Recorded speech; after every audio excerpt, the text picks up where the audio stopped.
once your new page is ready, you'll want to add it to your menu so people can find it. We just created that FAQ page, but you can't actually see it right here in the menu. To edit this menu, start by going to the top left and clicking here. Then click Exit to WordPress.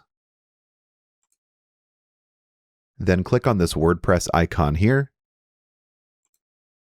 Click on your domain name. Click Customize. Then on the left side here, go down and find Menus.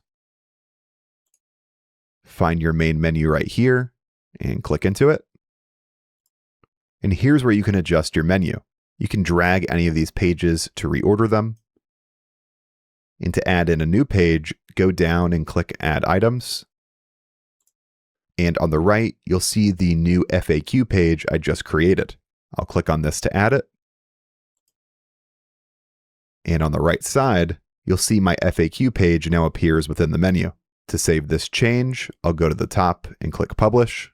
And if you haven't gotten started just yet, don't forget to go to this link on screen right here, or click the first link down in the video description to get access to the lowest price available for your hosting. Thanks for watching this video. If it helped you out, make sure to leave a like and subscribe for more tutorials just like this. With that said, I'll see you in the next video.